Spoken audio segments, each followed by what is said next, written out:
ఇవాళ వీడియోలో మనము వీర బ్రహ్మేంద్ర స్వామి గురించి 4 విషయాలు తెలుసుకోబోతున్నాము. అవేంటంటే బ్రహ్మం గారు పుట్టి పెరిగిన స్థలం కర్ణాటకలో, రెండోది వచ్చేసి బ్రహ్మం గారిని పెంచిన తల్లిదండ్రుల జీవ సమాధులు, బ్రహ్మం గారు కర్ణాటక నుంచి వెళ్ళేటప్పుడు వదిలి వెళ్ళిన పాదాలు, బ్రహ్మం గారు చిన్నప్పుడు ఎలా ఉండేవారు. ఈ 4 విషయాల గురించి మనం వీడియోలో తెలుసుకోబోతున్నాము. దానికంటే ముందు మనము స్టోరీలోకి వెళ్ళిపోదాము. ప్రజెంట్ మనం కర్ణాటక రాష్ట్రమైన చిక్బల్లాపూర్ డిస్టిక్ పాపాగ్ని మఠంలో ఉన్నాము. ఇక మనం చరిత్రలోకి వెళ్ళినట్లయితే బ్రహ్మానందపురం అనే ఒక మారుమూల గ్రామంలో పరిపూర్ణాచార్య మరియు ప్రకృతమ్మ అనే 2 దంపతులు ఉంటారు. వాళ్లకు సంతానం కలగక కాశీకి తీర్థయాత్రలకు వెళ్తారు.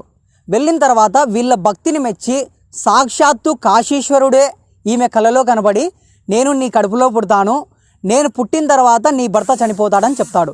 చెప్పిన తర్వాత 9వ నెలలో వీళ్ళు బ్రహ్మానందపురంకి ప్రయాణం అవుతారనమాట. అయినప్పుడు అదే దారిలో వీర బ్రహ్మేంద్ర స్వామి పుడతారు. పుట్టిన తర్వాత వెంటంబడే తల్లిదండ్రులు ఇద్దరు కూడా చనిపోతారు. పుట్టుకతోనే స్వామివారు అనాథ అవుతారు. అలాగే అక్కడున్న స్థానికులు ఈ బిడ్డను చూసి అత్రిముని ఆశ్రమంలో చేర్పిస్తారు. చేర్పించిన తర్వాత పాపాగ్ని మఠం అధ్యక్షుడైన వీర భోగాచార్య వీర పాపమాంబ గారికి కూడా పిల్లలు ఉండరు. వాళ్ళు ఒక రోజు ఏం చేస్తారంటే అత్రిముని ఆశ్రమానికి వస్తారు. వచ్చిన తర్వాత అత్రి మహాముని అనే ఆయన వీళ్ళకి ఈ బిడ్డను ప్రసాదిస్తాడు. ఈ బిడ్డను తీసుకెళ్ళి వీళ్ళు చాలా ఆప్యాయంగా పెంచుతారు.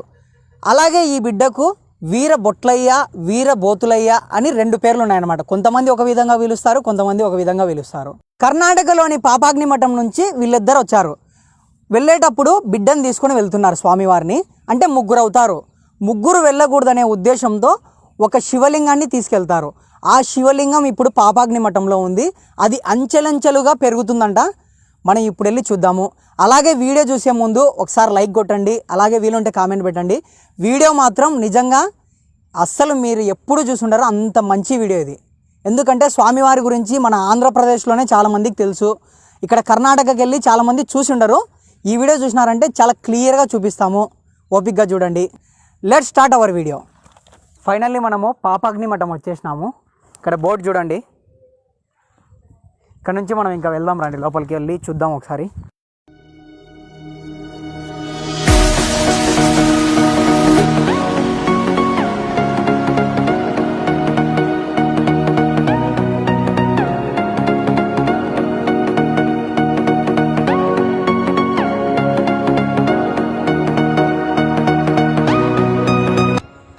ఇప్పుడు మనం లోపలికి ఎంటర్ అవుతున్నాము. ఎంటర్ అయిన తర్వాత మనకు స్ట్రైట్ చూసినట్లయితే వీర బ్రహ్మేంద్ర స్వామి విగ్రహం కనపడుతుంది. చూడండి.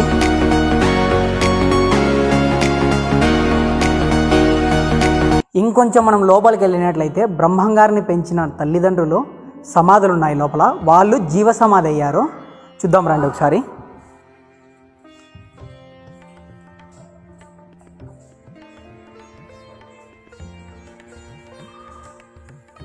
ఇక్కడ వీర భోగాచార్య వారి సమాధి. వారి సమాధి మీదనే ఇక్కడ మనకు ఒక శివలింగం చూసుకోవచ్చు.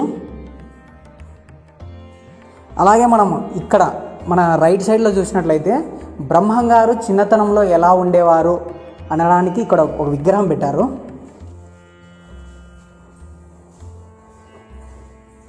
బ్రహ్మం గారు చిన్నప్పుడు ఈ విధంగా ఉండేవారంట.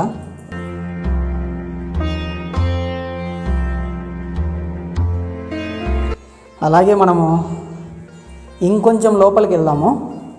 లోపల వచ్చేసి మనకేముందో అక్కడే మాట్లాడుకుందాం రండి.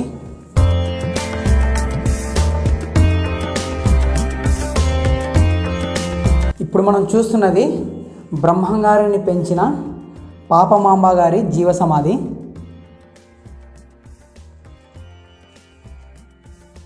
అలాగే మనము ఇంకొంచెం లోపలికి వెళ్తే ఇక్కడ ఒక గుహ ఉంది. ఆ గుహ నుంచి నంది హిల్స్కి వెళ్ళడానికి స్వరంగ మార్గం ఉందంట. బట్ ఏంటంటే అది ఎవరు వెళ్ళకుండా ఉండడానికి ఇంకా క్లోజ్ చేసేసినారు. చూద్దాం రండి ఒకసారి ఎలా ఉందో. నంది హిల్స్ అంటే తెలియని వాళ్ళు ఎవరన్నా ఉంటే ఒకసారి మన ప్రీవియస్ వీడియోలో చూడండి. నంది హిల్స్ అంటే ఏందో తెలుస్తుంది. ఇది అబ్బా, ఈ లోపల వచ్చేసి గుహ ఉందంట.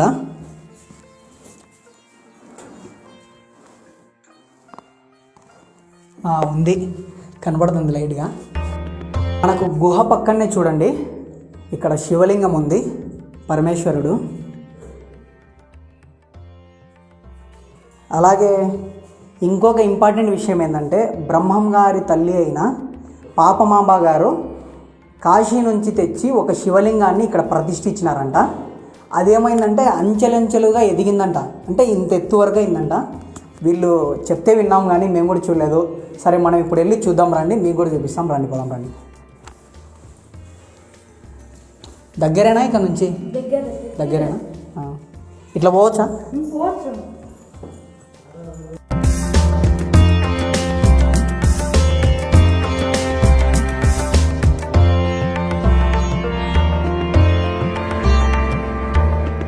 ఫ్రెండ్స్, కొద్ది దూరం వచ్చిన తర్వాత మనకు ఒక కొండ కనపడింది. ఆ కొండ మీద ధ్వజస్తంభం కూడా ఉంది. ఇది చూసి నాకు నిజంగా చాలా అద్భుతంగా అనిపించింది. అసలు స్వామి ఇక్కడ ఏమన్నా చరిత్ర ఉందా ఈ కొండకని అడిగితే స్వామి చెప్పిన మాట విని నేనైతే ఆశ్చర్యానికి గురయ్యాను. వాస్తవానికి అయితే మనం వచ్చింది ఒక వీడియో తీయడానికి, కానీ ఇక్కడికి వచ్చిన తర్వాత ఇంకా మంచి కంటెంట్ దొరికింది మనకు. అదేంటంటే వీర బ్రహ్మేంద్ర స్వామి పాదాలు ఈ కొండ మీద ఉన్నాయంట. స్వామి మీకు ఎలా తెలుసు స్వామి? మా గురువు గారు పూజారులు ఇక్కడ ఉండే పూజారులు అందరూ చెప్తా ఉండేవారు. మేము అప్పుడు నమ్మలేదు, కానీ ఇప్పుడు నమ్మబుద్ధి అవుతుంది. గురువుగారు మాకు బాగా చెప్పారనమాట. ఇక్కడ 14 సంవత్సరాలు ఉండి ఇక్కడ నుంచి వెళ్ళేటప్పుడు అక్కడ ఆయన చివరి పాదాలు వదిలి వెళ్ళారు అని చెప్పారు మాకు. సరే సరే. అలాగే మనకి ఇంకొక అవ్వ కూడా ఇక్కడ ఉంది. ఆ అవ్వని అడిగి మనం తెలుసుకుందాము. అవ్వకి ఏ విధంగా తెలుసు? అవ్వ తెలుగు వస్తుందా? తక్కువ వస్తుందా? సరే అవ్వ, ఇవి స్వామివారి పాదాలేనా? మీకు ఎలా తెలుసు? మీకు ఎప్పటి నుంచి మీ పెద్దలు ఏమన్నా చెప్పినారో దీని గురించి అనేది చెప్పువా. మేము ఇక్కడ పుట్టిండేదే, చిన్నవాటిని ఇంకా ఇక్కడ పెరిగిండేమాట. ఆయనను ఇక్కడ బ్రహ్మయ్య గారు, ఈరపాపమ్మ, ఈరభజేంద్ర స్వాములు ఇక్కడ పెరిగిండేమాట. అవునవును. వాళ్ళని ఇక్కడ 12 సంవత్సరాలు సాకిండేది. ఇక్కడ 12 సంవత్సరాల వయసులో ఇక్కడ నుంచి వెళ్ళిపోయారులేండి.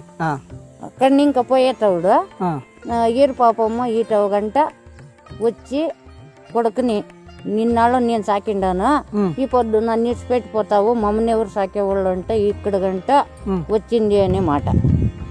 ఎవరు అంటే బ్రహ్మం గారు వెళ్ళిపోయేటప్పుడు ఇన్ని రోజులు నేను సాకాము, ఇప్పుడు మమ్మల్ని ఎవరు సాకేవాళ్ళు ఉండరు అంటే అనే మాట ఈతో గంట వచ్చింది.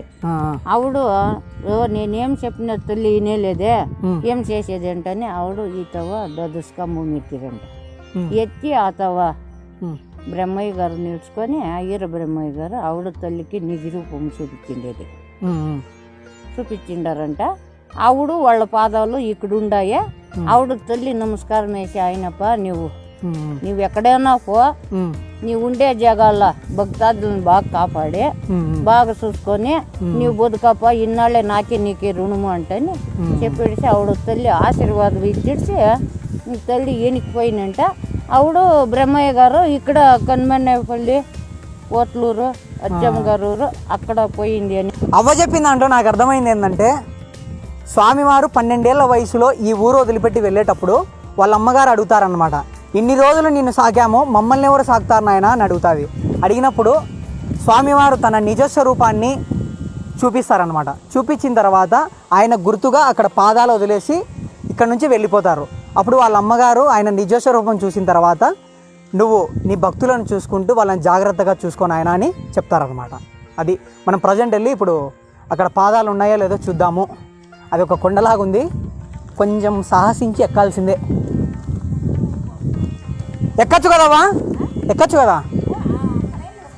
ఎక్కచ్చా? స్వామివారి పాదాలు చూద్దాం రండి. ఇక్కడ ఉన్నాయి చూడండి.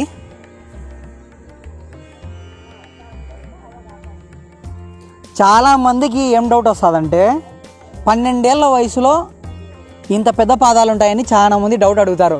నేను ముందే చెప్తున్నా, మనకి ఇక్కడ పెద్దవాళ్ళు ఏదైతే హిస్టరీ చెప్పినారో ఆ హిస్టరీ మాత్రమే మేము చెప్పగలుగుతాము. ఇంకోటి ఏంటంటే ఇది అనుకోకుండా మాకు దొరికిన ఇన్ఫర్మేషన్ అన్నమాట. వాస్తవానికి మేమైతే ఇక్కడికి వచ్చింది స్వామివారు పుట్టి పెరిగిన స్థలం కాబట్టి ఇక్కడికి వచ్చాము. ఇక్కడ మనకు అనుకోకుండా కనబడింది చూడండి.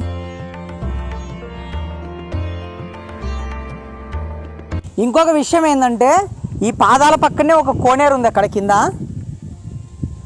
ఫస్ట్ ఈ కొండ కింద నీళ్లు పుడతాయంట. ఈ కొండ కింద నుంచి నీళ్లు ఆ కోనేరులోకి వెళ్తాయి.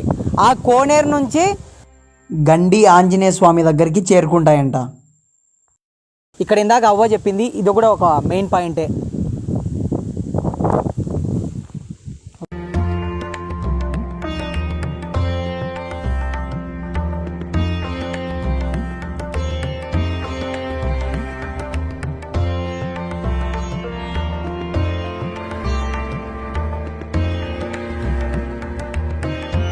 స్వామివారి పాదాలు చూస్తున్నారు కదా.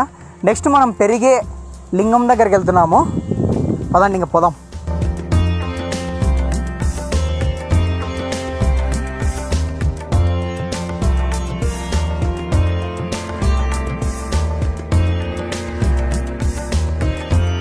ఫ్రెండ్స్ ఫైనల్గా ఇక్కడికి మనం వచ్చేసినాము.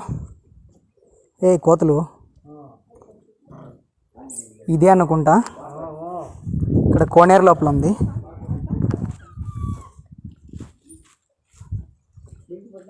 అమ్మా పెరిగే లింగం అదేనా?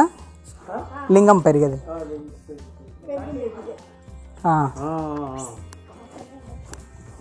అన్నడ్డం వచ్చున్నాడు.